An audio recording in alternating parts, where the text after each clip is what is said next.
성도 여러분, 오늘도 복된 기도의 자리에 나오신 것을 환영하고 축복합니다.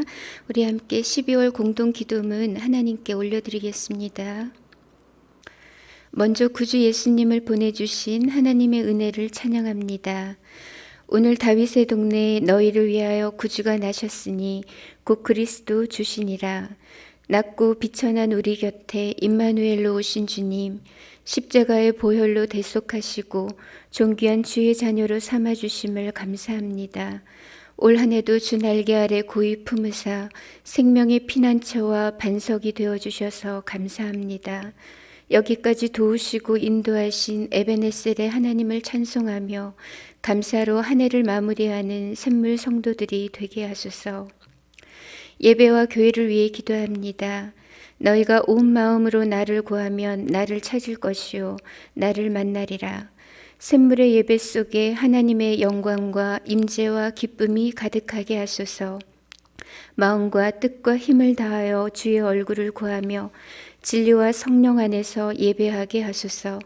말씀 앞에 믿음으로 반응하고 새 삶을 결단하며 헌신하는 참된 예배자가 되게 하소서. 성령으로 충만하여 뜨겁게 기도하는 교회 되게 하시고 삶으로 하나님의 영광을 나타내는 복된 교회 되게 하소서. 목장과 목자님들을 위해 기도합니다. 주께서 늘 샘물의 목장 가운데 좌정해 주시고 은혜와 사랑과 성령으로 충만케 하소서. 풍성한 기도의 응답을 누리며 낙심치 않고 VIP를 위해 기도하는 목장들이 되게 하소서. 목자님들의 헌신과 섬김을 기억해 주시고 그 영혼이 잘된 같이 범사가 잘되며 근심이 없는 평안과 형통함을 주소서. 목양에 지치지 않도록 날마다 새 힘을 공급해 주시고 영혼을 구원하고 제자 삼는 사람을 남기는 목장들이 되게 하소서. 다음 세대와 수험생 환우들을 위해 기도합니다. 다음 세대와 청년들이 하나님만을 신뢰하고 사랑하게 하소서. 세상의 유혹 속에서도 흔들리지 않도록 말씀으로 굳세게 하시고 은혜로 보호하시며 날마다 예수의 이름으로 승리하게 하소서. 각 가정에서 드려지는 샘물 플래싱 위에 하나님의 임재와 사랑과 복을 주시고 가정 천국을 누리게 하소서. 수험생들에게 영육의 강건함과 믿음과 평안을 주시고 주님 손 꼭 붙들고 이겨나가게 하소서. 여호와 라파의 하나님, 주의 긍휼을 구하는 환우들을 이 시간 어루만져 주시고 예수 그 능력의 이름으로 고쳐주소서. 하나님의 사랑과 평안을 더해 주시고 급속한 치유와 회복을 주소서. 나라와 선교사님들을 위해 기도합니다. 위정자들이 하나님을 두려워함으로 바른 정책을 펼치게 하소서. 이 나라를 보호해 주시고 공평과 정의가 흘러넘치는 나라, 하나님의 영광을 비추는 거룩한 나라가 되게 하소서. 코로나19의 급격한 재확산을 막아주시고 백신이 원활하게 잘 공급되게 하소서. 선교사님들에게 성령의 지혜와 능력을 주사 담대히 복음을 증거하게 하시고 선교사님들과 가족들을 눈동자같이 지켜주소서. 주께 회개하며 돌아오는 생명의 성령의 역사를 보게 하시고 열방 가운데 주의 이름이 높임을 받으소서. 오늘도 샘물의 성도들을 주의 은혜와 샬롬으로 지켜주소서. 마라나타 주 예수님의 이름으로 기도합니다. 아멘. 이제 하나님 말씀을 보도록 하겠습니다. 말씀은 누가복음 1장 69절에서 79절입니다. 그 붙인 사가랴가 성령의 충만함을 받아 예언하여 이르되 찬송하리로다. 주 이스라엘의 하나님이여 그 백성을 돌보사 속량하시며 우리를 위하여 구원의 뿔을 그 종 다윗의 집에 일으키셨으니 이것은 주께서 예로부터 거룩한 선지자의 입으로 말씀하신 바와 같이 우리 원수에게서와 우리를 미워하는 모든 자의 손에서 구원하시는 이르라. 우리 조상을 긍휼히 여기시며 그 거룩한 언약을 기억하셨으니 곧 우리 조상 아브라함에게 하신 맹세라. 우리가 원수의 손에서 건지심을 받고 종신토록 주의 앞에서 성결과 의로 두려움이 없이 섬기게 하리라 하셨도다. 이하여 내가 지극히 높으신 이의 선지자라 일컬음을 받고 주 앞에 앞서가서 그 길을 준비하여 주의 백성에게 그 죄사함으로 말미암는 구원을 알게 하리니 이는 우리 하나님의 긍휼로 인함이라. 이로써 돋는 해가 위로부터 우리에게 임하여 어둠과 죽음의 그늘에 앉은 자에게 비치고 우리 발을 평강의 길로 인도하시리로다 하니라. 아멘. 오늘 읽은 본문 말씀은 제사장 사가랴의 찬양입니다. 이 사가랴가 누구냐면 바로 세례 요한의 아버지죠. 원래 그는 나이가 많도록 자식이 없었습니다. 그래서 오랫동안 후사를 위해 기도했었죠. 그런데 어느 날 사가랴가 성전에서 분향하며 기도하고 있을 때 천사장 가브리엘이 나타납니다. 가브리엘 천사는 그에게 놀랍고도 기쁜 소식을 전해주죠. 그의 아내 엘리사벳이 아기를 낳을 것인데 그 아기 이름을 요한이라고 하라고 합니다. 그리고 그 아이는 장차 주 앞에서 큰 자가 될 것이고 또 주의 길을 예비해서 많은 이스라엘 자손들을 하나님께로 돌아오게 할 것이라고 전해집니다. 하지만 사가랴는 자신이 그렇게 오랫동안 아들을 고대해 왔음에도 불구하고 막상 천사의 말을 듣고서는 잘 믿지를 못합니다. 왜냐하면 이제 아기를 낳기에는 자신과 엘리사벳이 너무 늦었다고 생각되었기 때문이죠. 가브리엘은 사가랴에게 이 하나님의 일이 다 이루어지기까지는 그가 말을 하지 못하게 될 것이라고 전해줍니다. 그로부터 10개월 뒤에 가브리엘이 전해준 하나님의 말씀대로 엘리사벳은 아들을 낳습니다. 그리고 그 아기가 할례를 받게 되었는데 친척들이 다 한자리에 모였을 때 아기 이름을 뭘로 지을 것인가에 대해서 의견들이 분분한 거예요.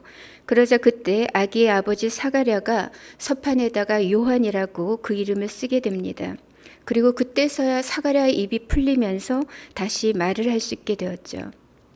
만약에 여러분이 거의 10개월 동안 아무 말을 하지 못하다가 다시 말을 하게 되었다면 무슨 말을 제일 먼저 하시겠어요? 더더구나 늙어서 자식이 없었음에도 불구하고 기적적으로 아들을 얻게 되었다면 무슨 말을 먼저 하는 것이 자연스러울까요?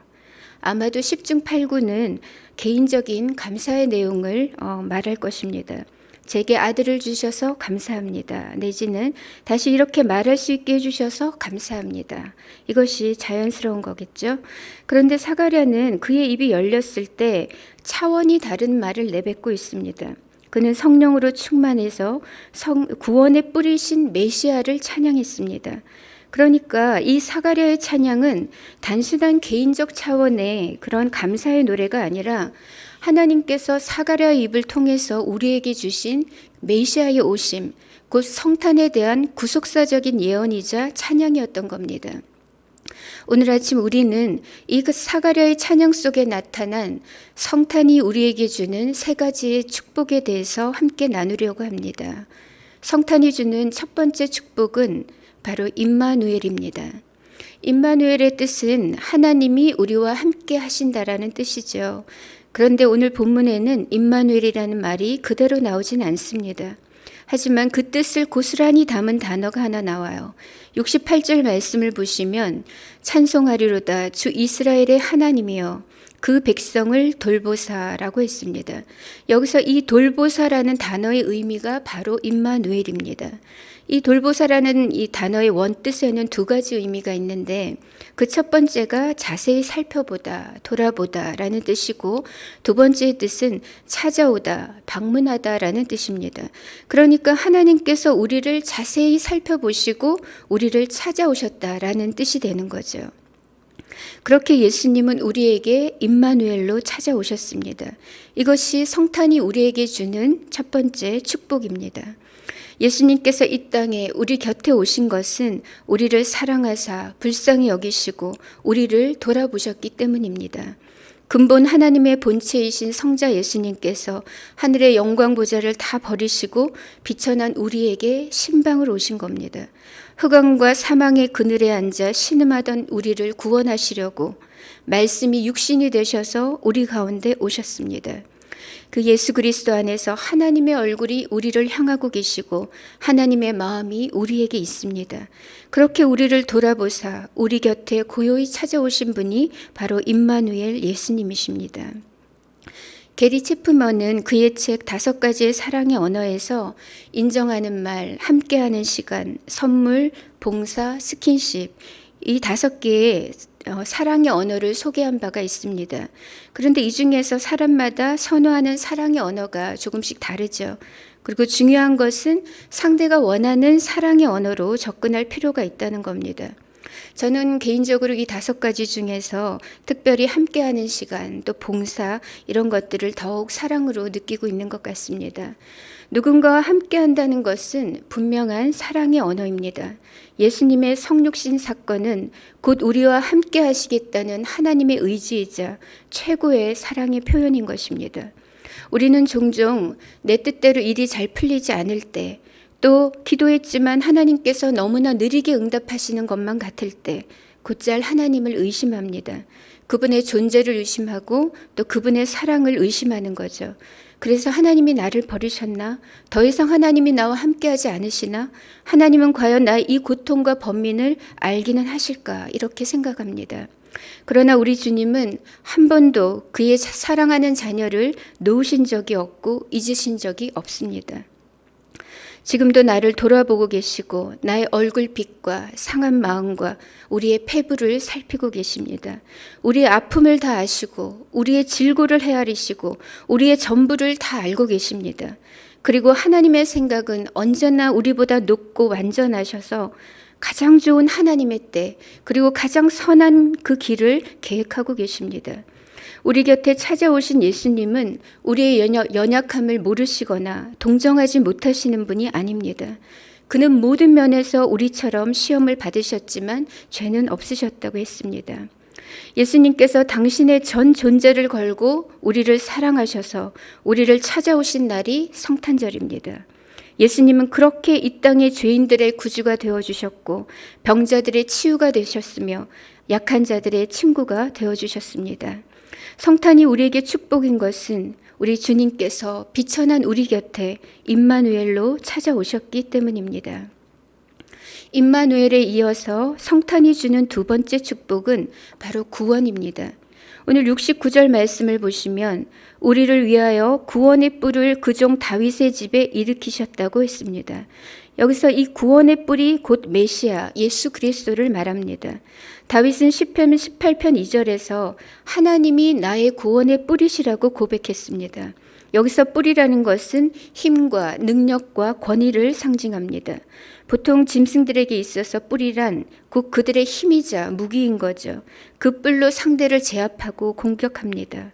다윗이 하나님을 향하여 나의 구원의 뿔이시라고 노래한 것은 하나님만이 내 구원의 힘이 되시고 능력이 되신다는 고백입니다.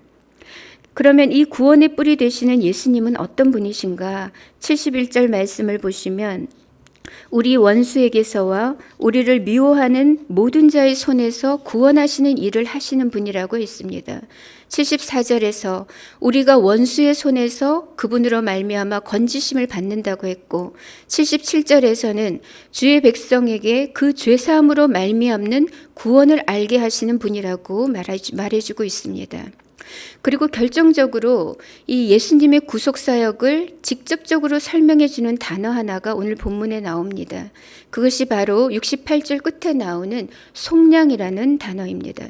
이 속량이라는 뜻은 속전을 내고 놓아주다, 구속하다, 해방하다, 자유케 하다 이런 뜻을 가지고 있습니다.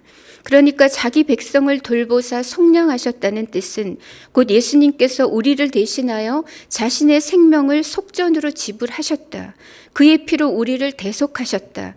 그의 생명 값을 치르고 우리를 죄에서 자유케 하고 구원하셨다라는 뜻입니다. 그래서 예수라는 그 이름의 뜻이 자기 백성을 그들의 죄에서 구원할 자라는 뜻입니다. 예수님의 보혈이 우리를 의롭게, 거룩하게, 또 온전하게 만듭니다. 성탄이 우리에게 축복인 것은 우리의 구원을 위해 주님이 오신 날이기 때문입니다. 누구든지 예수님을 마음으로 믿고 시인하며 예수의 이름을 부르는 자는 구원을 얻을 것입니다. 마지막으로 성탄이 우리에게 주는 축복은 바로 평강입니다. 78, 79절 말씀을 보시면 돋는 해가 위로부터 우리에게 임하여 어둠과 죽음의 그늘에 앉은 자에게 비치고 우리 발을 평강의 길로 인도하신다고 했습니다. 떠오르는 햇빛이 비추이기 전까지는 어둠과 죽음이 우리를 지배하고 있었습니다. 그러나 돋는 해가 되시는 그 예수 그리스도의 등장과 함께 우리 안에 있는 모든 어둠과 죽음의 권세가 물러갑니다.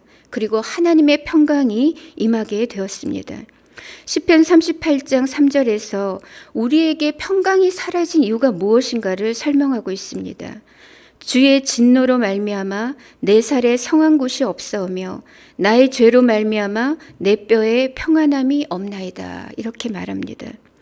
즉 평강, 평안은 히브리어로 샬롬입니다. 우리에게 샬롬이 없는 이유는 단 하나 우리의 죄 때문이라는 겁니다. 우리 예수님께서 우리에게 오셔서 바로 우리의 이 죄 문제를 해결해 버리셨습니다. 근원적으로 해결해 버리셨기 때문에 우리는 이제 평강의 길을 걸을 수 있게 되었습니다. 샬롬이란 더 이상의 전쟁이나 투쟁이 없는 상태를 말합니다. 죄 문제가 완전히 해결되고 원수되었던 하나님과의 그 관계가 화목해된 상태를 말합니다.